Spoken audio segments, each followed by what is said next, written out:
voici rendus à la dernière séquence de cette journée sur les épaules des géants à la bibliothèque universitaire. Bonjour à celles et ceux qui viennent de nous rejoindre, soyez les bienvenus. Et nous poursuivons notre exploration scientifique avec un regard croisé consacré à la pollution lumineuse avec cette question simple, doit-on éteindre la lumière? Pour y répondre, j'ai le plaisir d'accueillir 4 invités. Samuel Chaléa, bonjour. Vous êtes chercheur CNRS en géographie de l'environnement. Vous êtes directeur adjoint du laboratoire Géode et coordinateur de l'Observatoire de l'environnement nocturne. Je signale que vous êtes également l'auteur de Sauver la nuit, comment l'obscurité disparaît, ce que sa disparition fait aux vivants et comment la reconquérir, un ouvrage publié chez Premier Parallèle. À vos côtés, Léa Mariton, bonjour.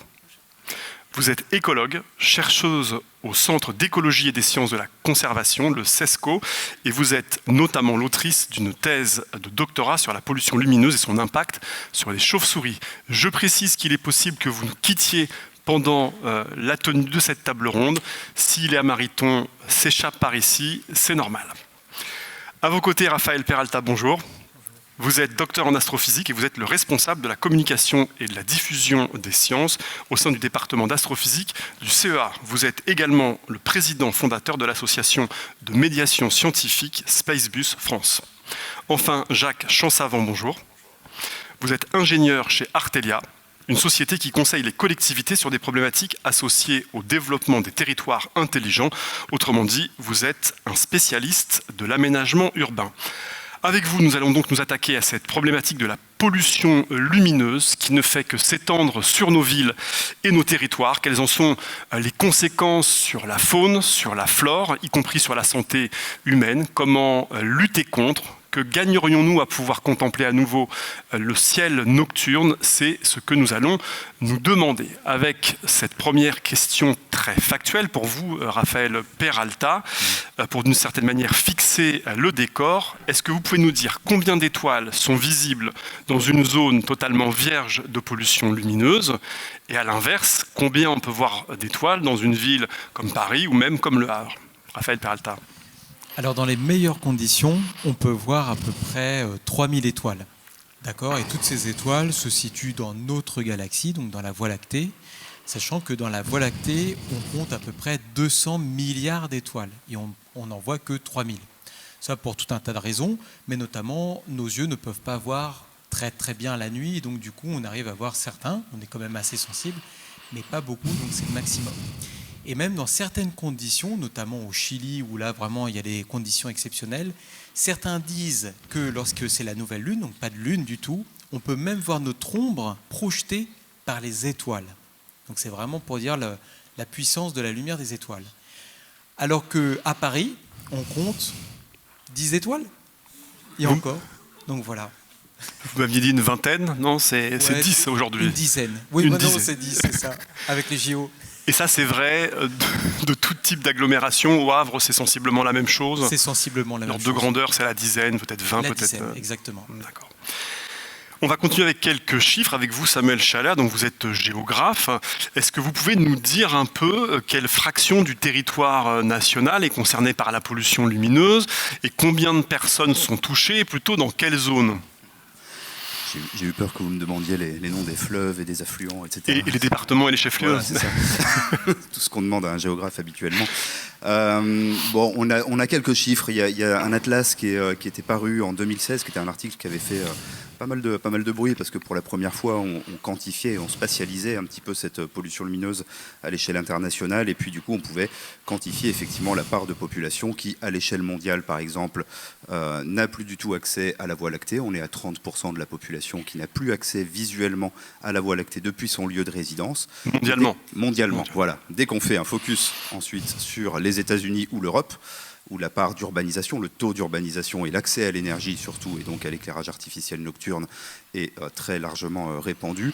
Ce chiffre monte à 90-99% de la population qui vit sous un ciel artificiellement éclairé, c'est-à-dire qui sur la tête, toute la nuit sur sa tête, prend quelques photons de lumière artificielle. Alors parfois c'est beaucoup, énormément quand on est en ville, et puis dans certaines portions du territoire qui restent relativement épargnées, du territoire français métropolitain, qui restent relativement épargnées, on arrive à avoir des taux de pollution lumineuse qui sont très faibles, mais il n'y a plus d'espace exempt de pollution lumineuse en France métropolitaine. Voilà, c'est-à-dire que si vous cherchez bien, si vous prenez un appareil photo par exemple, ceux qui ont un appareil photo qui fait de la pose longue par exemple, même si vous semblez être dans un environnement très obscur, vous laissez votre appareil photo ouvert pendant 5-10 minutes à une sensibilité de 400-800 ISO, vous verrez que vous aurez de la lumière artificielle qui va tomber même une nuit de nouvelle lune. Votre photo va prendre une teinte orangée, même dans les endroits les plus obscurs. Donc même si on monte en haut du pic du Midi, on finira par voir de la lumière. Le pic du Midi de Bigorre dans les Pyrénées, et même s'il est la première, au centre d'un territoire qui est la première réserve internationale de ciel étoilé en France, on en parlera tout à l'heure certainement quand on parlera des réponses que les territoires mettent en œuvre pour lutter contre la pollution lumineuse, le ciel au pic du Midi est, soit dit entre nous, je ne sais pas s'il y a tu bosses un peu avec eux quand même, mais bon, Benoît Collat n'est pas là, etc. Le ciel du pic du Midi est dégueulasse. Voilà. Vous avez Pau, vous avez la plaine de Garonne, vous avez... Donc, c'est une des causes qui a fait que l'astronomie professionnelle au pic du Midi est un petit peu perdue, déclinée, quoi. Et ce que vous nous dites, c'est que même dans les réserves de ciel étoilé en territoire métropolitain, il y a néanmoins de la pollution lumineuse. Voilà, parce qu'on est face à une pollution qui est une pollution diffuse. La lumière artificielle émise dans une ville ou dans un centre-bourg, sous l'effet de la diffusion de cette lumière artificielle par l'atmosphère, va finalement s'extraire très largement des seules limites morphologiques de la ville ou du bourg. Donc on va aller toucher des territoires très très lointains. Le halo lumineux généré par la ville de Paris touche des territoires sur un rayon de 200 km. Voilà. Donc les petits photons de lumière artificielle émis au Stade de France pour les JO, certains se retrouvent quasiment dans le Massif central, et dans le Morvan, nord du Massif central. Voilà. Jacques Champsavant, combien en France de points d'éclairage? Est-ce que vous avez quelques chiffres?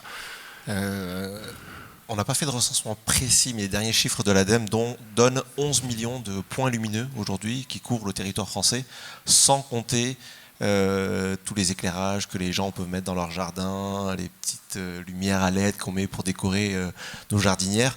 En tout cas, aujourd'hui, c'est 11 millions de points lumineux sur le territoire français, et c'était un chiffre 2022-2023, donc ça a encore augmenté depuis. Et à quoi s'ajoutent les enseignes lumineuses publicitaires, je Exactement. crois, hein. Donc là-dedans, on ne compte pas les enseignes lumineuses, donc tous les panneaux de publicité que vous voyez dans la rue, mais aussi tout ce qui est vitrine de magasins qui restent allumés toute la nuit, les bureaux qui restent allumés aussi.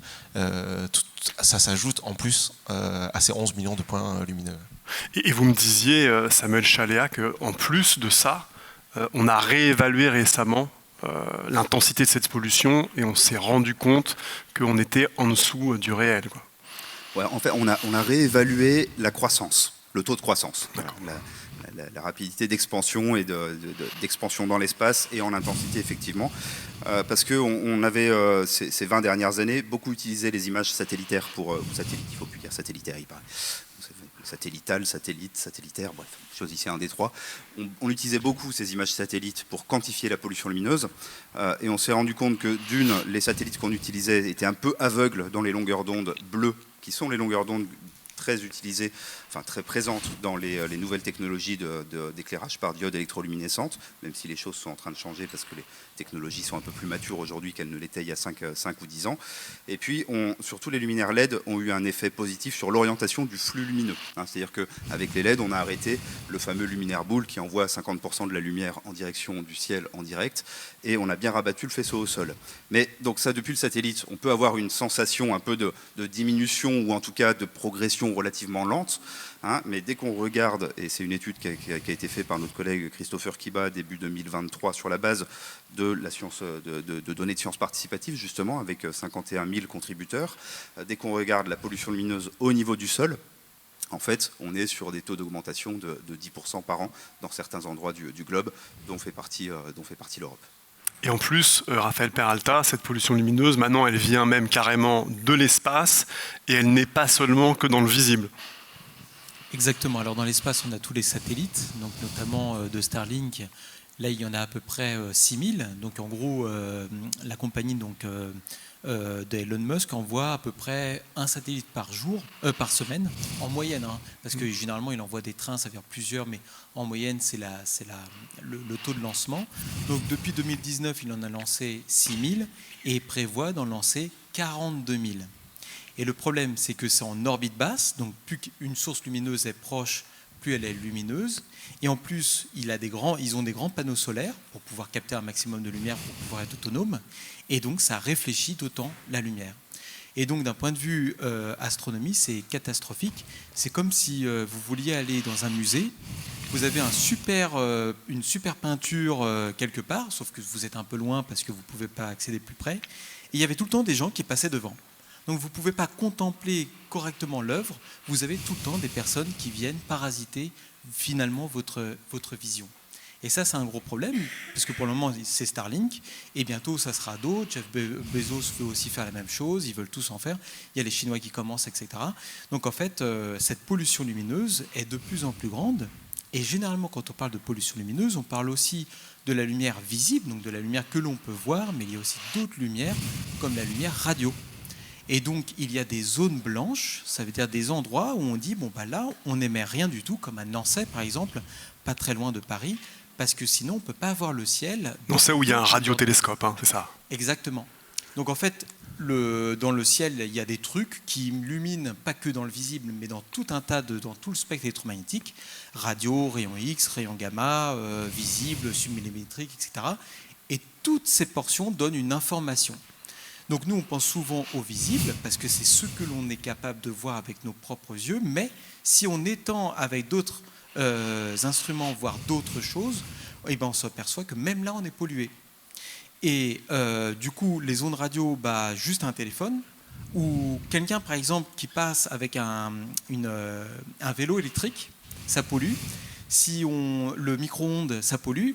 Une clôture électrique, ça pollue. Donc en fait, ça devient l'enfer. Et on s'aperçoit que c'est tout simplement la technologie qui nous entoure, qui nous libère ou qui nous permet de faire plein de trucs, et en même temps qui nous enferme et qui nous empêche de voir le monde tel qu'il est. Et quand vous parlez tout à l'heure de cette pollution, vous prenez cette métaphore d'une visite au musée. Ouais. Aujourd'hui, quand les astronomes prennent un cliché du ciel, ce que vous dites, c'est qu'il y a des raies de lumière de la flotte Starlight, quoi. Exactement. Alors l'avantage, c'est que généralement, on voit un point bien précis. Donc la probabilité pour l'instant de voir un truc qui passe encore. Mais demain, avec l'augmentation prévue des satellites, ça deviendra de plus en plus impossible. Donc là, il y a des gens qui travaillent sur des logiciels pour supprimer automatiquement les images, parce qu'en fait, généralement, ce n'est pas une seule longue photo, c'est plein de petites photos, plein de photos courtes. Donc on va éliminer. Donc ça veut dire que pour voir un même objet, il faudra beaucoup plus de nuits d'observation pour avoir la même qualité qu'avant à cause de ça. Voilà. Donc une intensité lumineuse extrêmement importante, en augmentation. On a parlé depuis le début de cette table ronde de pollution. C'est donc que ça a des effets, au-delà du fait que ça nous masque le ciel. Est-ce que, Léa Mariton, vous pouvez nous donner quelques éléments sur les conséquences sur les organismes vivants de cette pollution lumineuse? Oui, alors une chose sur laquelle on aime bien revenir quand on essaie de parler de ça, c'est de dire qu'en fait, depuis les ères géologiques, il y a quelque chose qui est resté extrêmement invariant dans notre environnement, c'est les cycles de lumière. Les cycles jour-nuit, les cycles de durée du jour, notamment par exemple en milieu tempéré. On a aussi le cycle lunaire. Et très tôt, les organismes, ils ont appris à s'adapter au changement de leur environnement et ils ont notamment utilisé la lumière pour avoir des rythmes qui sont en cohérence avec ces changements. C'est aussi la base même de notre écosystème, on en parlait tout à l'heure, mais c'est la base, les plantes se servent de cette lumière pour faire la photosynthèse. Ils s'en servent également pour communiquer, les animaux, c'est le cas des vers luisants, des lucioles dont on parlait. Et puis pour se diriger dans l'espace. Et donc là, en quelques centaines d'années, même moins, on a introduit plein de lumières artificielles nocturnes. Et on peut bien imaginer que de fait, ça va perturber tous ces organismes. Les plantes, les animaux, diurnes, nocturnes, les humains également. Donc en modifiant leur rythme d'activité, on va avoir des oiseaux qui vont se mettre à chanter plus tôt près des lampadaires, plus tôt dans l'année aussi. On va avoir des organismes nocturnes qui vont être perdus dans leur environnement. Vous avez tous cette image, j'imagine, des insectes. Par exemple, un soir d'été où vous faites une soirée dehors, vous voyez tous ces insectes s'agréger vers des lampes. Ils y tournent jusqu'à épuisement et jusqu'à mourir. Et on peut bien imaginer que de fait, tous les animaux qui vont se nourrir de ces insectes vont aussi être impactés. Et puis, on en parle aussi un petit peu plus maintenant. on n'est pas à l'abri de ça non plus. L'être humain, on va aussi être impacté par ces lumières. Alors en plus, nous, on s'y expose encore plus via nos écrans, ce que heureusement n'est pas le cas des animaux. Et en fait, ça va venir perturber notre santé, ça va venir perturber la sécrétion, par exemple, de la mélatonine, qu'on qualifie des fois d'hormone du sommeil, donc la qualité de notre sommeil. Et de plus en plus, ça va être mis en lien aussi avec des risques, par exemple, accrus d'obésité, de cancer, de maladies psychologiques. Et donc, de fait, ça n'épargne personne. Et sur ça, on a donc des données, parce que vous avez dit à plusieurs reprises, on imagine que, mais il y a de plus en plus de données scientifiques qui montrent l'impact absolument réel, quoi. Oui, en fait, depuis une vingtaine d'années, on peut même parler d'une explosion d'articles scientifiques qui vont venir documenter sur autant, ce que je disais, les chauves-souris, les animaux nocturnes, sur les oiseaux. On a même des articles maintenant qui viennent documenter des effets sur la faune du sol. Donc oui, on a une littérature qui est foisonnante et qui pousse maintenant à l'action quand même. Vous avez étudié particulièrement les chauves-souris. Est-ce que vous pouvez nous en dire 2 mots? Qu'est-ce que vous avez observé quant à l'impact de la pollution lumineuse? Alors, les chauves-souris, c'est des animaux qui sont absolument passionnants. Et souvent, on fait l'erreur en France, quand on veut parler des chauves-souris, de dire la chauve-souris. En fait, en France, on a près de 36 espèces. Et sur ces 36 espèces, on va avoir des réactions différentes à cette pollution lumineuse. Vous avez peut-être déjà vu, en vous promenant des soirs d'été aussi, des petites chauves-souris tourner autour des luminaires. Souvent, il s'agit de pipistrelles communes, donc la chauve-souris la plus courante en France. Et celle-ci, elle va plutôt profiter, au moins localement, d'agrégation de ces insectes autour des luminaires pour venir les chasser. C'est une sorte de fast-food pour elle. À l'inverse, on a des espèces qui vont souvent être plutôt patrimoniales, qui vont avoir des enjeux de conservation assez forts. On retrouve par exemple les rhinolophes, les murins, qui vont avoir des vols plus lents, qui d'habitude chassent plutôt en milieu fermé. Et quand elles vont se retrouver face à ces lampadaires, ce qu'on pense, c'est qu'elles... Alors, ce qui est certain, c'est qu'elles les évitent. Et ce qu'on pense, c'est que c'est parce que pour elles, c'est associé à un risque accru de prédation. Les chauves-souris, elles sont chassées notamment par les chouettes. Et les chouettes pour avoir une meilleure efficacité quand elles voient mieux encore grâce aux luminaires. Et ce qui est finalement intéressant, c'est que quand on s'éloigne un petit peu de notre luminaire et qu'on regarde à l'échelle du paysage, on découvre que finalement toutes les chauves-souris, même celles qui profitaient localement de cette pollution lumineuse, sont impactées par celle-ci. On va avoir des abondances plus faibles. Et ça peut s'expliquer de plein de manières, notamment du fait qu'on a les insectes qui sont extrêmement impactés. Aujourd'hui, on avance la pollution lumineuse comme étant un des facteurs clés de l'apocalypse des populations d'insectes à travers le monde. Donc, s'il n'y a plus d'insectes, il n'y a plus de chauves-souris chez nous. Et puis, plein d'autres effets, comme perturber les comportements de déplacement, perturber les rythmes d'activité. Donc, on a encore beaucoup de choses à découvrir. Mais en attendant, on a assez de choses aujourd'hui pour savoir qu'il faut faire quelque chose pour notre biodiversité. Et donc, de manière claire, quand on dit pollution lumineuse, c'est pas un abus de langage, c'est au même titre que la pollution à l'ozone, aux matières plastiques, aux hydrocarbures ou que sais-je. La pollution lumineuse, elle appartient à la même catégorie. Tout à fait. Alors, elle a des caractéristiques similaires. Ce qu'on disait tout à l'heure, elle est diffuse, ce qu'on peut retrouver dans d'autres pollutions. Par contre, elle a quand même une particularité qui est notable, c'est qu'une lumière, une fois qu'on l'éteint, elle n'est plus là. Donc, ça donne aussi des possibilités d'action qui sont intéressantes et qui peuvent donner des résultats assez rapidement. Et d'ailleurs, à ce propos, il y a une prise en compte de cette pollution qui n'a fait qu'augmenter depuis le début des années 2000. Est-ce que, Jacques Champsavant, vous voulez bien nous faire un point sur ce que dit aujourd'hui la législation et les réglementations, sur ce qu'il convient de faire pour juguler ou contrôler cette pollution lumineuse ? Bien évidemment que l'idéal, ce serait d'éteindre toutes les lumières. Après, on est confronté à un besoin parce que la lumière, c'est associé aussi à la sécurité des administrés dans une collectivité. Il faut rappeler que la sécurité des administrés dans une collectivité, c'est l'autorité du maire, et donc le maire a aussi à prendre en compte cet aspect-là. Il y a un arrêté en 2018 qui a été publié qui permet justement d'essayer d'adresser, ça ne va pas endiguer la totalité de la pollution lumineuse, mais de prescrire un minimum de choses à faire pour justement respecter au mieux la biodiversité. Notamment sur la temporalité, aujourd'hui la technologie au-delà de la LED, c'est pas la solution ultime, mais aujourd'hui c'est aussi de réfléchir au fait qu'on n'a pas besoin d'allumer tout le temps. C'est comme à la maison, si vous allez dans certaines pièces, vous allumez ces pièces-là, les autres pièces, vous les éteignez.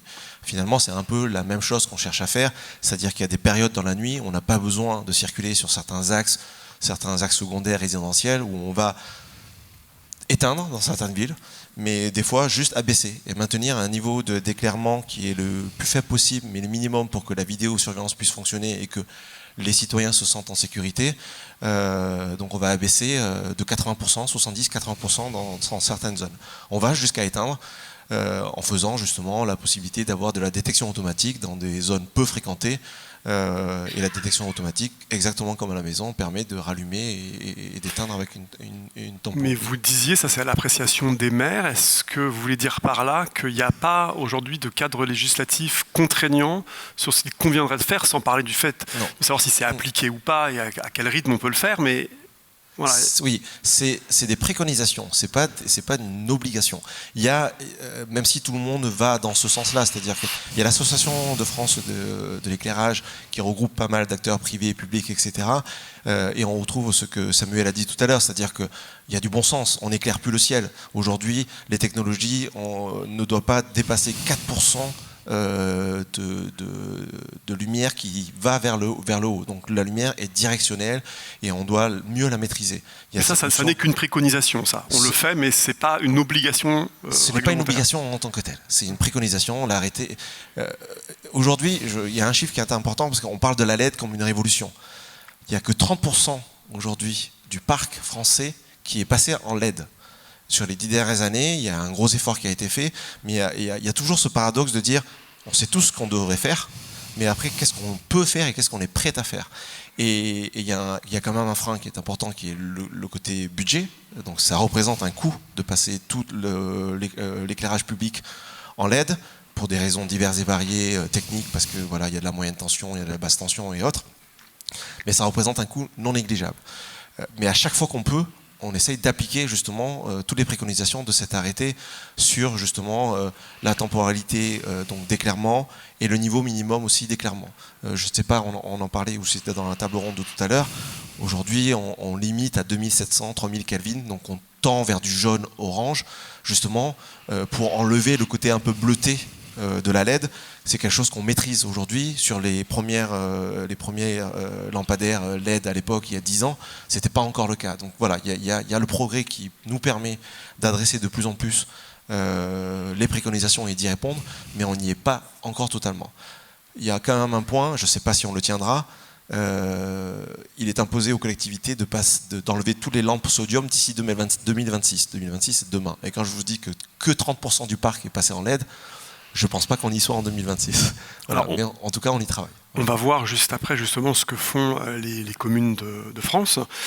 Juste sur les préconisations, donc recours au LED, éteindre la lumière quand c'est possible, ne plus éclairer le ciel. Pour vous, le géographe, et pour vous, l'écologue, est-ce que c'est des préconisations qui sont juste ce qu'il faut faire? Est-ce que ça va dans le bon sens mais c'est pas suffisant? Est-ce que c'est pas la bonne réponse pour quelque raison que ce soit? Samuel Chaléa d'abord et puis peut-être après les Mariton. J'aurais tendance à dire ça va dans le bon sens mais c'est pas suffisant, mais ça j'en suis conscient, il y a pas de souci. Ça fait 20 ans qu'on travaille sur un problème, effectivement, à le faire émerger, à le faire exister dans le débat public. Je tiens quand même à préciser, il y a des dimensions obligatoires quand même dans les arrêtés de 2018. Hein. Il y a des limites, notamment en termes de température, de couleur. Il y a les questions du lore, pour aller dans des questions techniques. Hein. Donc effectivement le ratio la quantité, la part du flux de lumière qui part au-dessus de l'horizontale, ça aussi, ce sont des obligations sur le matériel neuf ou la rénovation. Voilà, c'est des textes qui ne sont pas rétroactifs sur le matériel existant, ce qui pose problème parce que l'investissement sur le matériel d'éclairage public pour une commune, c'est un investissement parfois de 30 ans. Donc voilà, les effets de cette loi, on va les voir arriver dans les 10-20 ans qui viennent. Et sur de nombreux points, c'est très largement insuffisant. Je vais répondre, hein, mais juste autre chose. Quand on frappe d'obsolescence une technologie comme le sodium, et c'est pas le sodium hein, qui est interdit, qui sera interdit en 2025, C'est les ballons, enfin c'est les c'est luminaires au mercure. ballons, ouais, c'est ça. Ouais. Les lampes au mercure, donc c'est autre chose. Celles-là, elles ont un rendement énergétique catastrophique. Donc c'est aussi pour les Donc questions elles énergétiques, seront interdites. Voilà, elles seront interdites à partir Mais de. les lampes au à partir de sodium, 2025. c'est là aussi. 2026, Ouais. voilà. 2025, ouais. Ouais. Et le sodium va perdurer, notamment le sodium haute pression, qu'on connaît encore bien dans tous les territoires. Hein. C'est ces lampes jaune-orangé qu'on a dans 70% du territoire, en gros. Mais quand on frappe d'obsolescence une technologie, on envoie un signal aussi aux industriels. Voilà. On dit, avec ces arrêtés, finalement, il y a 70% du parc qui reste à renouveler en direction des LED. Et là, ça commence à poser, ça pose des soucis parce que effectivement, la LED n'est pas toujours la meilleure des solutions. Je passerai la parole à Léa derrière parce que les écologues ont montré. Alors, la LED, elle a été géniale à un moment donné. Les astronomes qui ont fait exister ce problème à l'origine dans le débat public, le problème de la pollution lumineuse, la perte des étoiles, ont tenté à un moment donné, pour sortir d'une défense d'un précaré, juste le petit ciel étoilé des astronomes amateurs, d'aller chercher les élus avec la question énergétique, en disant mais l'éclairage public c'est une dépense d'énergie pour rien, quasiment. Enfin, voilà. On pourrait en tout cas, au milieu de la nuit, faire des économies d'énergie, etc. Là-dessus est arrivée la technologie LED, et les élus ont dit aux astronomes, ça y est, le problème de la question énergétique est résolu, parce qu'effectivement la LED consomme moins, mais elle a enclenché de nouveaux problèmes, notamment avec la part de lumière bleue. Et puis, on ne peut pas s'empêcher, ça c'est les économistes qui connaissent bien ça, la notion de rebond énergétique. On ne peut pas s'empêcher, quand on a accès à une nouvelle source d'énergie, finalement, sur les économies qu'on fait, sur la consommation électrique par exemple, en passant au LED, l'élu va se dire « Ah, j'ai ma facture énergie qui descend sur l'éclairage public ». Là, j'ai des administrés qui me disent que dans tel quartier, ça manque un peu de lumière. Je vais replacer les économies que je fais sur des nouveaux points lumineux. Et donc, ces nouveaux points lumineux vont augmenter l'empreinte lumineuse. Et donc, comme ça, on va avoir un nombre de luminaires qui va augmenter par effet rebond, d'une façon générale, dans le paysage, quoi. Et après, du point de vue écologique, on a des effets particuliers. Ce que vous dites, c'est que même s'il y a des préconisations, ce qu'on observe plutôt, c'est le remplacement de certaines technologies par d'autres, donc notamment les LED, qui, elles, vont baisser la facture énergétique sans baisser, voire en augmentant l'intensité lumineuse. Alors, Jacques Champsavant, quand il y a des communautés urbaines qui viennent vous consulter, elles ont une question, une problématique sur l'éclairage, elles se posent en quels termes pour elles ? Il y a un point qui est important, c'est que, juste pour présenter Artelia, nous on est un bureau d'études indépendant, donc on n'installe pas d'équipement, donc on n'a pas d'intérêt justement à pousser à la consommation, bien au contraire. Et je dis ce point parce que c'est important, parce que notre première partie d'études, à chaque fois qu'on adresse un territoire, c'est qu'on va d'abord réfléchir à la nécessité ou pas d'éclairer. Donc on passe par la production d'un schéma directeur d'aménagement lumière qui permet justement de définir la catégorisation en voirie primaire, voirie secondaire, voirie résidentielle, et de définir le taux d'éclairement de chacune de ces voiries et de diminuer la puissance qui va avec. Sur la base des préconisations réglementaires. Sur la phase de préconisation. Typiquement, aujourd'hui, une voirie primaire, on va l'éclairer à 15 lux. Des voiries résidentielles ou même des promenades, on va être à 5, 8 lux, même un petit peu moins. Par rapport à ce qu'on faisait avant, parce que ça avant, on a divisé par deux quasiment. On a divisé par deux. Mais c'est pas que cet aspect technique-là. C'est-à-dire que dans ce schéma directeur d'aménagement lumière, on va aussi réfléchir aux notions de trame verte, trame bleue et trame noire. Et là, je pense que Léa Mariton, elle en parlera mieux que moi, je ne suis pas spécialiste, mais l'objectif aujourd'hui, c'est de mettre les cartes qu'on a des espaces verts. On travaille beaucoup avec les associations de la biodiversité qui nous donnent aussi leur recensement, etc. Tous les outils, tout est répertorié dans des SIG, etc., dans des bases de données. On va empiler ces cartes-là. Et l'idée d'une trame, que ce soit verte, noire ou bleue, c'est de justement pas seulement penser aux poches où on peut maintenir une biodiversité, mais c'est aussi de créer ces corridors entre ces poches-là et de faire en sorte qu'il y ait la possibilité de mouvement dans l'espace. C'est évident qu'on n'a pas un noir total, une obscurité totale, mais en tout cas, dans nos études, on essaye de faire en sorte de prendre en compte ces éléments-là pour l'implantation des luminaires. Et j'ai de plus en plus de projets aujourd'hui où, je ne sais pas la majorité, et j'en suis conscient, où chaque fois on se pose de dire on se pose la question de se dire, est-ce qu'on éteint ou pas? Est-ce que même l'obscurité ne serait pas la réponse aussi à cette fameuse question? Donc on le fait, ça reste minoritaire, parce qu'il ne faut pas oublier que le maire doit se faire réélire et que du coup il doit aussi gérer ses administrés. Donc on est toujours, nous, pour le coup, un peu entre ce paradoxe et tiraillé entre les demandes et ce qu'il faudrait faire. Voilà. Est-ce que ça veut dire que vous faites des fois des préconisations mais qui ne sont pas suivies parce que vous essayez de pousser dans un sens? Très souvent. Pardon? C'est très souvent. Très souvent non suivi, oui. Ou très souvent suivi? Très souvent. En tout cas, par exemple, là, j'ai un exemple sur la ville de Rungis où il y avait une promenade et justement, il y a des haies qui n'arrivent pas à pousser, à grandir naturellement. C'est une promenade qui est très peu utilisée, donc on a dit on l'éteint, ou en tout cas on le met au minimum, qui était de luxe jusqu'à 23h, parce qu'après 23h on considère qu'il n'y a pas de gens qui empruntent, et entre 23h et 4h du matin, il n'y a pas de gens qui circulent sur cette promenade. Le maire a demandé qu'on maintienne quand même un 2-3 luxe minimum tout le temps. Voilà. Parce qu'il y a des administrés qui l'utilisent pour aller au marché de Rungis, etc. Donc on est en train de le mesurer, on verra si vraiment il y a des gens qui la fréquentent et on passera sur un système de détection. Mais nous, en tout cas, on essaye de préconiser le minimum. Et après, on veut aussi rester dans une sobriété numérique et technologique.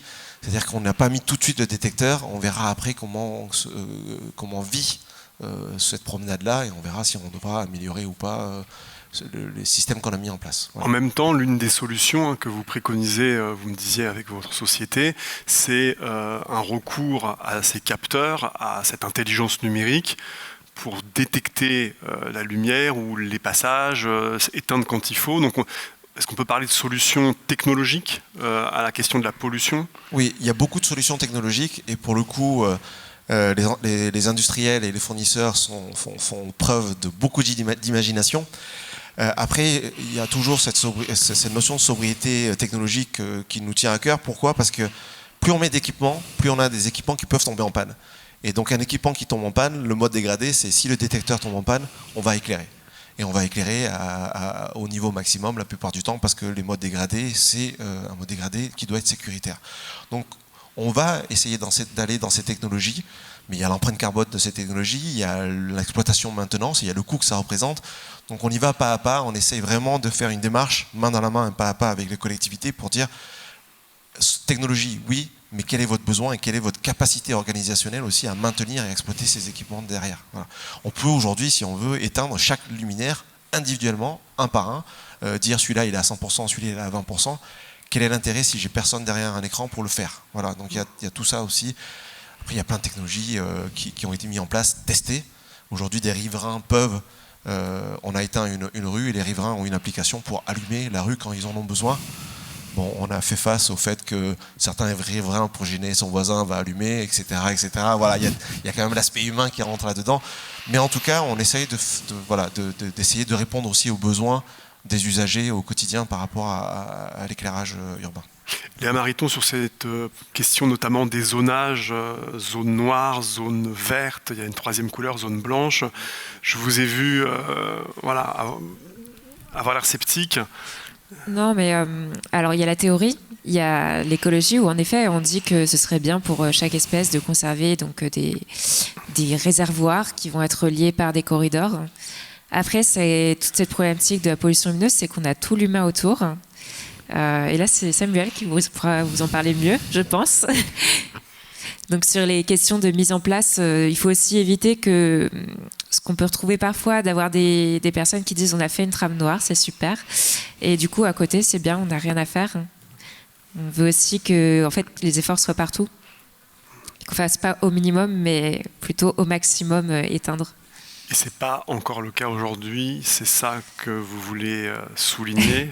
Parce que à la fois j'entends qu'il y a des transformations qui vont d'un certain point de vue dans le bon sens, qui engagent pour des décennies, et de l'autre, je comprends que c'est soit insuffisant, soit pas toujours fait dans le sens qu'il faudrait. C'est quoi la moyenne de tout ça? Alors peut-être Léa Mariton, Samuel Chaléa, avec votre regard de géographe. Je peux dire deux mots, mais après Samuel sera mieux que moi. C'est en fait, de toute façon, c'est ce qu'on dit et ce qu'on a des fois tendance à oublier, même en écologie, c'est qu'on va faire plein d'études pour essayer de voir si, mettons, mettre tel spectre de lumière sera mieux, s'y éteindre à tel moment sera mieux qu'à un autre. Et parfois, on oublie juste de revenir à l'essentiel et de se dire le mieux, c'est de ne pas allumer. Donc c'est aussi ce que Samuel disait sur le fait d'éviter des effets rebonds, de rajouter des nouveaux luminaires, de l'intensité plus forte. Et puis essayer des fois, sur des thématiques comme celle du rythme d'activité, de un petit peu s'éloigner de nos enjeux humains, ou en tout cas continuer de les garder en compte, mais faire des compromis ici avec la biodiversité. Aujourd'hui, on retrouve beaucoup, on a eu ça beaucoup avec la crise énergétique aussi, des communes, moi j'observais ça là où je vivais à l'époque, avec beaucoup d'articles de journaux qui disaient on va éteindre, ça va être super pour la biodiversité en plus. Sauf que c'était juste une hypothèse. Ils éteignaient parce que ça coûtait cher. Et ils disaient, bon, avec un peu de chance, entre 1h et 6h du matin, ça arrangera quelques organismes. Il faut essayer de quand même un petit peu plus réintégrer les besoins de la biodiversité en obscurité, puis les besoins des humains aussi. Est-ce qu'on peut imaginer aujourd'hui des communes qui vous disent banco, j'éteins tout dès le coucher du soleil et on rallume au matin, pour rebondir, je suis totalement d'accord. Aujourd'hui, je vous donne un aspect technique, opérationnel, et on est totalement d'accord sur ce paradoxe de dire on est tous conscients qu'il faut éteindre, mais on ne le fait pas. Et je pense qu'on en est en effet très loin par rapport à cet objectif-là. En effet, pendant la crise de l'Ukraine là, sur le coût de l'énergie, toutes les villes ont éteint les lumières et se sont un peu cachées derrière cette excuse de la biodiversité. Ces mêmes villes sont en train de rallumer petit à petit un candélabre sur deux. La totalité des candélabres est en train de passer justement à dire on va abaisser maintenant, etc. Mais c'était qu'un aspect financier. Point. Il y a eu rien, il y a eu aucune autre motivation que l'aspect financier. Maintenant, ils doivent y trouver une réponse. C'est pas l'enjeu premier dans les projets qu'on mène au quotidien. Il n'y aurait pas en effet les associations ou les représentants de la partie biodiversité, écologie. Le reste du monde ne s'en soucie pas de ça. Donc, je rajouterais même que quand on fait un schéma directeur d'aménagement lumière, nous, de temps en temps, on a des missions de suivi, de mesure, d'évaluation. Est-ce que quelqu'un se soucie des rapports qu'on fait d'évaluation justement derrière? Je ne suis pas convaincu non plus. Donc, voilà. Alors pour avancer dans cette problématique qui est multiparamètres, Samuel Chaléa, vous avez créé l'Observatoire de l'environnement nocturne qui fait se rencontrer des chercheurs et chercheuses de toutes les disciplines, peut-être aussi des décideurs. Est-ce que vous pouvez nous présenter cet observatoire et comment il fonctionne et puis quelle est sa vocation, quoi? Alors, pas toutes les disciplines, malheureusement. Peut-être qu'un jour on y viendra. Léa en fait partie. Le constat de base, en fait, d'un besoin d'un observatoire de l'environnement au CNRS, les observatoires sont des outils un peu historiques pour ancrer des recherches dans le temps long. Et notamment tout ce qui est nous, c'est pas des observatoires d'astronomes, c'est pas un lieu physique. On n'a pas un bâtiment avec une coupole au-dessus, d'où on va observer l'environnement nocturne de toute la France, comme on serait sur un phare et puis on pourrait avec. Non, c'est un observatoire au sens des sciences du territoire. Voilà, on va installer des chercheurs sur certains territoires pour travailler dans le temps long. Alors d'où ça vient cette idée de fonder un observatoire de l'environnement nocturne? Ça vient justement un petit peu l'observation d'un manque d'interdisciplinarité sur cette question-là. D'un manque d'interdisciplinarité qui se lie comment? Qui se lie un peu dans la discussion qu'on a depuis tout à l'heure. On est enfermé dans la technique, chacun a son savoir. L'écologue dit en fait le mieux du point de vue des bestioles, c'est toujours d'aller vers le moins éclairé. Le mieux éclairé, c'est d'aller vers le moins éclairé. Et puis les sociologues urbains nous disent oui, mais il y a les femmes qui dans l'espace public peuvent avoir, les femmes et pas que les femmes d'ailleurs, peuvent avoir des peurs de l'obscurité. Elles ne valent pas moins que les bestioles qui sont répulsées ou attirées par la lumière. Voilà, il y a des savoirs techniques qui existent. On sait faire aujourd'hui, on sait éclairer mieux et se diriger vers l'éclairé juste. Mais la définition de l'éclairé juste, c'est un problème politique. C'est un problème qui doit se prendre au niveau des territoires. Moi, je ne suis pas là chercheur. Je ne vais pas dire tout à l'heure à Édouard Philippe. Je ne dirai rien tout à l'heure à Édouard Philippe. Je ne le vois pas. Mais si je vois Édouard Philippe tout à l'heure, je n'ai aucun mandat à dire vous devez faire ci, vous devez faire ça, malgré tout le savoir scientifique que je peux apporter. Je n'ai pas de mandat électif, je ne suis pas prescripteur de l'action publique. Donc on est là pour accompagner et pour informer l'action publique, mais pour ça, il faut de l'interdisciplinarité. Parce que dans les territoires, au moment justement de faire sortir ce problème de la pollution lumineuse du laboratoire, au moment de prendre cet être de laboratoire qui est la pollution lumineuse avec ses effets sur la santé, ses effets sur l'écologie, ses effets sur le ciel étoilé, avec les connaissances techniques, etc. Et de le projeter dans les territoires pour travailler à éclairer moins et à éclairer juste, là on se rend compte qu'on a besoin d'interdisciplinarité. Pourquoi ? Parce qu'on est sur ce qu'on appelle en science un problème complexe du monde réel. Et les problèmes complexes du monde réel, la complexité vient du fait qu'il y a une intrication des besoins, là. Et on a une intrication de besoins antagonistes. On a Léa qui, en tant qu'écologue, est dépositaire des non-humains, du vivant non-humain, et elle prend la parole pour ce vivant non-humain par ses études, par ses articles scientifiques, par sa thèse. Elle prend la parole en disant « ces non-humains ont besoin d'obscurité ». Et puis on a les collègues sociologues, urbanistes, aménageurs, etc. qui nous disent « mais les humains, ils ont des besoins de lumière artificielle ». Et donc, dans les territoires, il faut organiser tout ça. Donc il y a, pour cet besoin d'interdisciplinarité, et puis après, 2 enjeux. De l'interdisciplinarité pour faire de la recherche fondamentale, parce que les savoirs disciplinaires restent en silo, ça produit des choses dans leur discipline. Mais après, on a la conviction que l'interdisciplinarité, le travail en interdisciplinarité, produit en lui-même des résultats intéressants pour la recherche fondamentale, et surtout, il produit aussi des résultats intéressants pour la recherche appliquée. Donc il y a une très forte dimension au sein de l'Observatoire de recherche-action et de recherche-action participative avec les territoires, avec les agents territoriaux, les agents les gestionnaires d'aires protégées, les élus, les habitants, etc. Donc il y avait un besoin finalement pour le CNRS de se positionner sur ce problème-là qui, on le voit tout de suite, appelle l'interdisciplinarité, parce qu'on est sur un outil d'aménagement du territoire, la lumière artificielle, qui est au croisement de différentes disciplines et de différents enjeux, et un besoin de transfert de la connaissance scientifique en direction de la société et des territoires.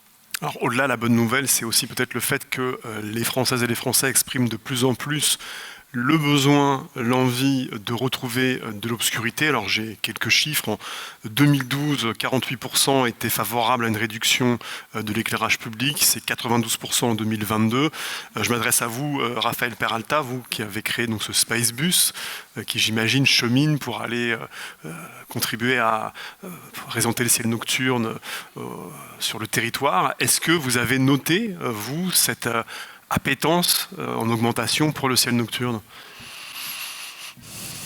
Alors j'ai la chance d'être dans une discipline qui fait rêver les gens, et dès qu'on parle des étoiles et tout, ça émerveille plein de personnes, et donc on sort un télescope, et ce que j'adore entendre, c'est « waouh !»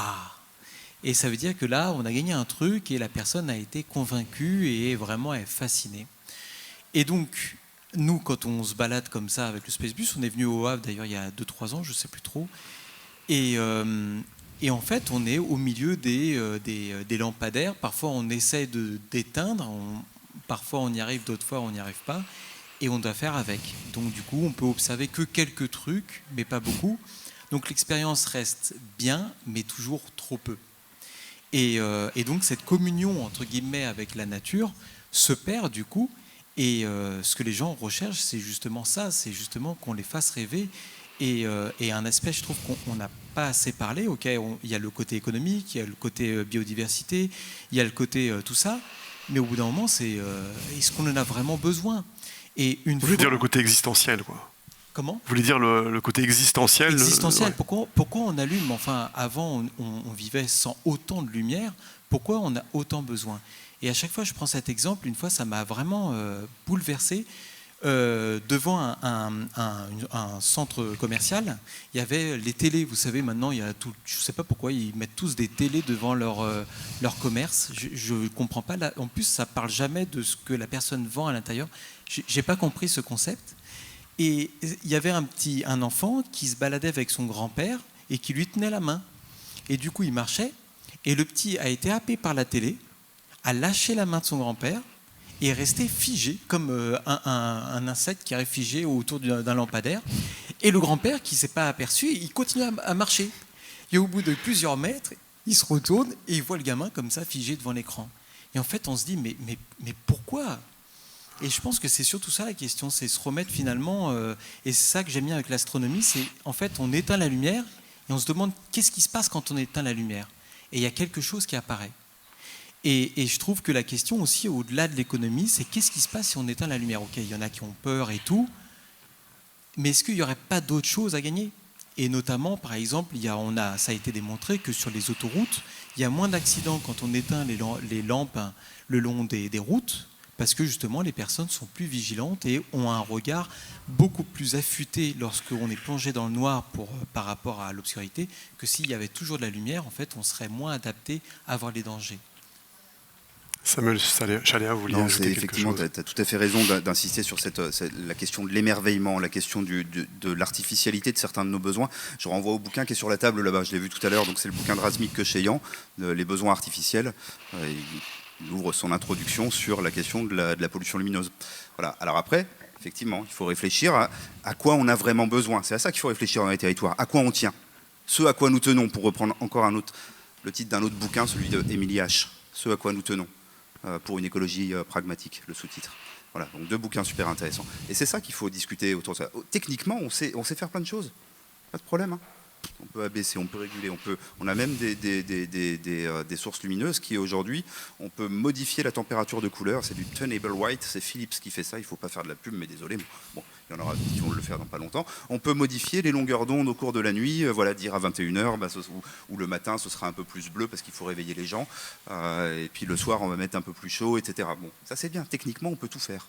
Mais tant qu'on n'a pas posé la question au fondement de tout ça, de quoi on a besoin ici, maintenant, de quelle quantité de lumière? Est-ce que ce luminaire qui a été installé il y a 30 ans, qui est ce que l'élu vous dira lui-même, c'était un lampadaire électoral? Ah, bah oui, c'était un conseiller municipal qui habitait là au bout du chemin, donc on lui a mis son lampadaire, voilà.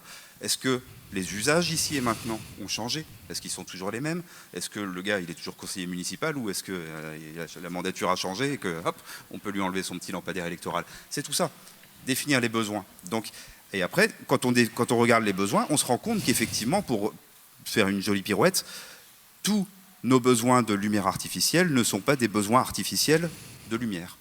Mais voilà, il faut aller les chercher, il faut aller creuser, quoi. Et ça ne peut se faire qu'à l'échelle micro-locale, ça ne peut pas se faire par la planification environnementale avec des cartes et des images satellitaires depuis les ministères à Paris. Et donc justement, je vous propose qu'on poursuive cet échange en donnant la parole à la salle, et peut-être que des idées vont émerger. En attendant, mesdames et messieurs, vous pouvez applaudir nos invités. Merci. Et donc nous poursuivons avec vos commentaires et vos questions. Madame, tout de suite à gauche, il y a un micro qui va se mettre à circuler dans la salle. Madame, complètement à ma gauche. Oui, bonjour, merci de prendre ma question. J'ai d'abord une remarque que je voudrais communiquer à tout le monde. J'ai la chance d'habiter un tout petit hameau qui éteint maintenant la nuit. Et en effet, je vous dis comment c'est merveilleux de pouvoir se promener en soirée, à 11h du soir, faire une petite promenade de 20 minutes avec pas un bruit et pas une lumière et un ciel étoilé. C'est absolument merveilleux et je souhaite à tout le monde de comprendre comment c'est important. Et vous n'avez pas peur? Et je n'ai pas peur. Alors l'autre question, c'est que moi, j'ai jamais eu peur ni dans la rue éclairée en ville, ni en forêt. Autrefois, quand j'étais petite, j'avais peur du loup, mais je sais que ça n'existe pas. C'est pas encore d'actualité. Ma question, c'est justement, moi, je me dis, mais oui, j'ai pas peur, il y a peut-être un fou dans le buisson, mais je ne crois pas. Mais je me dis que de toute façon, quand c'est éteint, la proie, elle est aussi peu vue que le prédateur. Et ma question, c'était, est-ce qu'on fait des relations directes entre la sécurité en ville et la délinquance et, voilà, et les actes malveillants? Et la lumière. Et la lumière, exactement. Est-ce qu'il y a vraiment un lien entre c'est éclairé, c'est sécurisé, ou on est dans le noir et il arrive plein de choses? Est-ce que c'est tangible ou est-ce que c'est des impressions, Samuel Chaléa? Alors, je veux bien répondre. Beaucoup d'études ont été faites sur la question du lien entre éclairage artificiel et sécurité dans les années 80, en Grande-Bretagne, où l'urbanisme était sous le coup d'une doctrine au sens classique du terme, hein, pas endoctrinement, d'une doctrine urbanistique qui était le Secure by Design. Voilà. Et donc on réfléchissait à comment sécuriser les espaces urbains par le design urbain. Hein, par la façon dont on imbrique, dont on pose les bâtiments pour ce qui concerne les urbanistes. Et la lumière faisait partie de ça. Et donc il y a eu beaucoup d'études avant, après, avant rénovation d'éclairage, après rénovation d'éclairage, sauf que quand vous regardez bien ces études, en fait elles sont toutes à moitié foireuses parce qu'il n'y avait pas de zone témoin, de zone de contrôle, donc on ne sait pas si en fait la délinquance s'est déplacée, ou si c'est... En fait on ne sait pas bien dans ces études isoler le facteur lumière des autres facteurs urbanistiques qui entrent en jeu quand on fait souvent une rénovation de la lumière. En fait, il n'y a pas que ça. On rénove aussi le quartier d'une façon générale. On change la sociologie du quartier. On change voilà. Il y a tout plein d'autres phénomènes qui rentrent en considération. Une étude plus récente, qui est très intéressante, qui est faite en Europe du Nord. Je ne sais plus si c'est un pays de Scandinavie. Scandinavie, où vous avez des soirs où, à certaines heures, c'est la nuit, mais il ne fait pas noir. Et cette étude est très intéressante parce qu'en fait, elle permet de décorréler la question de la peur de l'obscurité et la question de la peur d'être dans l'espace public la nuit, notamment. C'est une étude qui a été menée auprès de tout un cortège de femmes. Et en fait, ce que montre l'étude, ce que souligne très très bien l'étude, c'est que ce n'est pas la question de l'obscurité qui pose problème. Ce n'est pas la quantification, la densité de l'obscurité ou l'intensité de la lumière artificielle qu'on projette dans l'espace. Ce qui pose problème, c'est la façon dont nos sociétés ont assigné les femmes hors de l'espace public la nuit. Et donc, ça a été intériorisé. Et donc, voilà, cette étude montre bien, dans mon bouquin, il y a la référence de l'étude, je ne l'ai plus en tête, mais en tout cas c'est très intéressant parce qu'elle décorrèle. Donc ces femmes-là, dans les enquêtes, continuent à dire, même les soirs au mois de juin, où il ne fait pas nuit, continuent à dire, j'ai peur de sortir le soir, j'ai peur de sortir la nuit, mais c'est une nuit qui n'est pas noire. Donc c'est intéressant parce que ça décorrèle la question de la relation éclairage-sécurité. Plus la question de la nuit, en fait, et de ce que socialement on projette dans la nuit. La nuit, c'est l'obscurité, c'est le temps des marges, des marginaux, etc. Donc on y projette l'insécurité. Prenez tous les polars que vous voulez à la télé, voilà, tout ce qui se passe de pire se passe la nuit. Voilà. Et la résolution se fait la journée, ou en tout cas, à la fin du polar, tout d'un coup, c'est beaucoup moins sombre, et ça y est, les méchants ont perdu, les gentils ont gagné, et il y a la lumière qui revient pour la dernière scène, quoi. Voilà. Monsieur. Le meilleur chiffre que je trouve, c'est le chiffre du ministère de l'Intérieur. 80% des vols se font la journée. Donc c'est un argument fallacieux. Quand vous êtes au travail. Voilà. Les gens sont à la place, ils se débrouillent. Et les voleurs la nuit, il n'y a aucun problème. Mais on a souvent affaire, avec nos verluisants, à ce type d'arguments. Pareil, coupe de bord de route. Oh non, ça mène des rats. C'est la politique qui ont le peuple derrière, quelqu'un le dit, ils ne prennent pas de risques. Et dans toute cette histoire de lumière, on a souvent à faire ça. Moi je suis hollandais. Au moment que j'ai appris en France, avec nos verluisants, que la lumière dépend du maire, de la DDE, du département, du conseil, je ne sais pas quoi. C'est chacun a son truc. La France est hyper centralisée, et pour ça, c'est... Il n'y a qu'un mot, bordel. En Hollande, c'est le pays. Et je suis tombé des nues quand j'ai appris que les lampadaires françaises donnent 2 fois plus de lumière que les lampadaires en Hollande. Et en Hollande, ils sont en train de discuter pour les baisser encore un facteur 2. Donc, la France dépense 2 milliards d'euros en lampadaires, en lumière. On pourrait gagner demain 1 milliard d'euros. Et peut-être même encore la moitié en plus. Donc, c'est toujours, je pense, dans les mains du politicien qui doit régler ces trucs. Et ça devait être centralisé. Vous le faites comme ça. Et là, je pense, ça marcherait mieux. Mais après, il y a des politiciens qui doivent prendre le risque de prendre ce type de décision.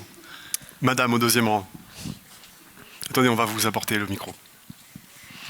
Moi, je veux dire qu'en fait, la pollution lumineuse, c'est essentiellement un problème européen ou occidental. Parce qu'on est allé à Conakry, là, il n'y a plus du tout de lumière le soir, nulle part. Donc, en fait, c'est un problème quand même très occidental, en fait. C'est un problème de riches, enfin, disons-le clairement. Enfin, voilà, c'est... Madame, au deuxième rang. Oui, moi je voulais vous apporter 3 éclairages. Je voulais poser la question Pas trop fort, les éclairages. Non, c'était... La question des nouveautés techniques avec les drones pour les feux d'artifice. Il y a l'histoire de l'horaire d'été, qui moi, je trouve que ça perdure et je me demande si c'est toujours... à quoi ça sert, hein. Et d'autre part, moi je rejoins un petit peu la dame, parce que... j'ai habité dans une région qui était fréquentée par les astronomes pour aller voir les étoiles, dans le Lot, qui était appelée le Triangle Noir. Donc je me dis, ça n'existe plus. Je suis un peu triste si ça n'existe plus. Je vais répondre là-dessus. Sur les, après, les drones, la question de l'heure d'été et de l'éclairage, ça me semble... Je réponds juste sur le triangle noir du Quercy. Il n'a jamais existé, madame. Le triangle noir du Quercy, ça a été une erreur dans une modélisation, dans une carte des années 90 sortie par Ciel et Espace. Il a quand même existé. C'est là où il y a la magie de l'action publique et de la construction de la ressource territoriale. Il a été saisi, l'expression a été saisie par les élus, par le parc naturel régional des Causses du Quercy, pour faire le triangle, le faire exister, même s'il n'existe pas dans les faits, dans les cartes. Mais on n'est pas très loin de Lourdes, vous savez, on sait faire exister des trucs qui n'existent pas. Hein. Et de Rocamadour. Donc, Lourdes et Rocamadour, encore plus. Voilà. Et de Rocamadour. Et de Lourdes. Mais voilà, on sait monter en ressources territoriales des choses qui... Mais on y voit très bien les étoiles, parfaitement. Alors, il y avait cette question des drones et feux d'artifice, c'était plus une remarque, je pense.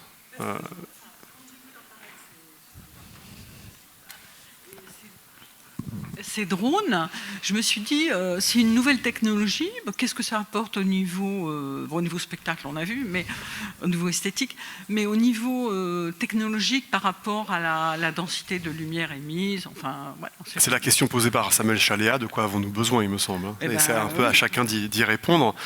Sur l'heure d'été, est-ce que ça a un impact sur les préconisations que vous pouvez faire quant à l'éclairage? Est-ce qu'il faudrait la supprimer ou... Aujourd'hui, c'est plutôt bien géré parce que c'est automatique. Avec les éphémérides, etc., on arrive à avoir l'heure du coucher du soleil et l'heure du lever de soleil, et les systèmes s'auto-régulent s'auto-ajustent sur l'extinction et l'allumage de l'éclairage public directement sur les éphémérides. Mais est-ce qu'on éclaire moins parce qu'on a encore l'heure d'été? On éclaire plus tard. On n'éclaire pas moins, on éclaire plus tard. On reste sur des programmations horaires, mais on va éclairer plus tard, du coup. Voilà. Il n'y a pas de notion de moins éclairé, parce que finalement, on ne va pas en temps réel venir changer l'abaissement parce que c'est l'heure d'été. C'est juste la densité de lumière qui fait qu'on va abaisser ou pas abaisser. Voilà. Certaines communes aujourd'hui en sont notamment les communes de l'Ouest, hein, puisqu'on a le soleil qui se couche tard en été, en sont à ne plus allumer le soir. En période estivale, au mois de mai-juin, enfin autour du mois de mai-juin, juillet, parce qu'elles estiment que voilà, il y a suffisamment de luminosité jusqu'à 23h. Elles se disent on ne va pas allumer pour une demi-heure, et après il n'y a plus personne dans les rues et plus personne, en tout cas plus d'usagers des espaces. Sur la question des drones, il y a des sociétés privées qui vendent de l'éclairage individuel par drone à la demande. Pour la sécurisation de vos déplacements, par exemple, en milieu rural très isolé. Alors, voilà, ça pose la question du technosolutionnisme. Hein, je pense que vous aurez compris entre les lignes de mon discours que ce n'est pas trop ma tasse de thé. Ça pose aussi la question du remplacement d'un service public, l'éclairage public, par un service privé.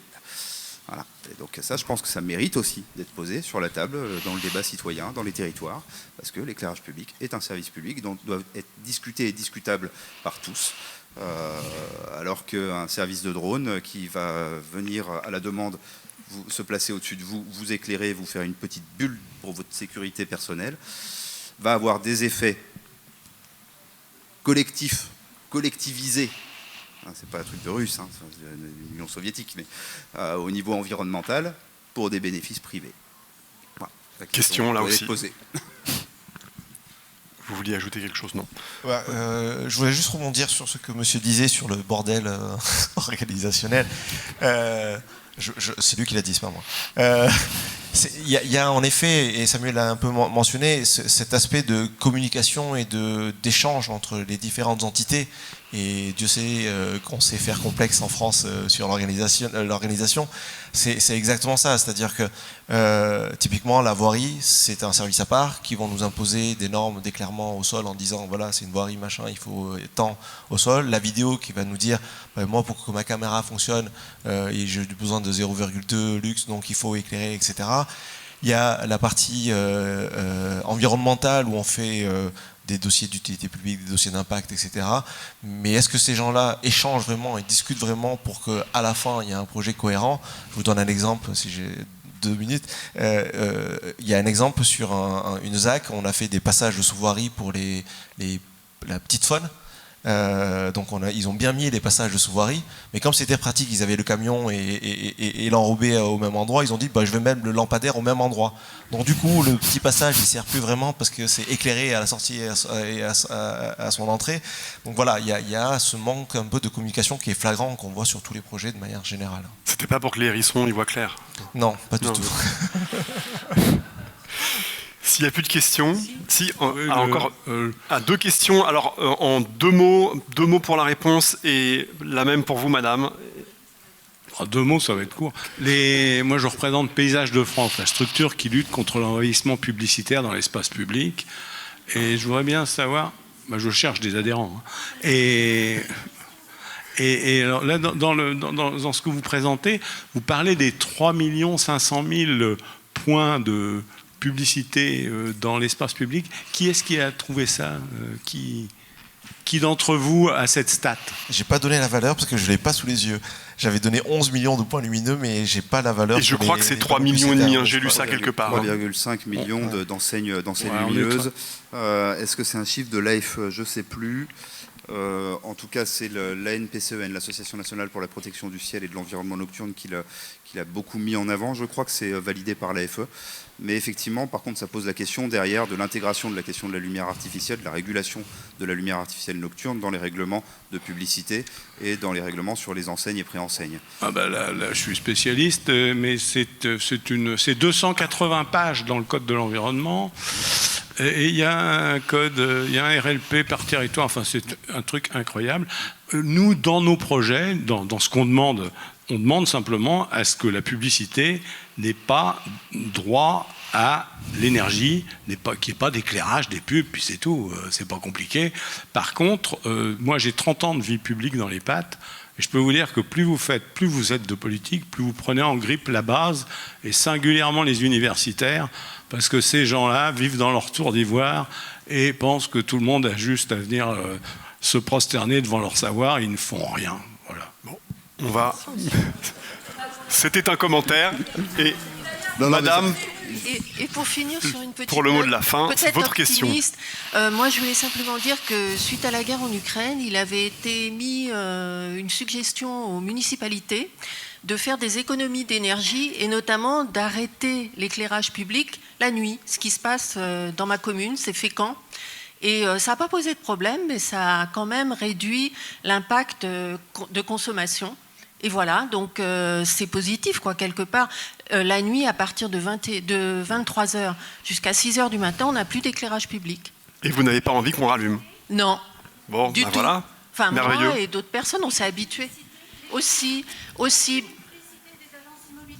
Je ne suis pas certaine. Alors ça, c'est dans les règlements, ça, c'est l'arrêté bateau. L'arrêté bateau de 2013. Ça. Il n'y a pas que chez nous, en fait. Les économies existent réellement. C'était dans un but d'économie. Donc, quelque part, ça a un impact aussi sur l'environnement. Et je pense qu'il faut essayer de voir le positif en se disant, malheureusement, c'était suite au problème d'énergie. Mais si ça dure après le problème d'énergie, voilà la lueur d'espoir. Ça dure.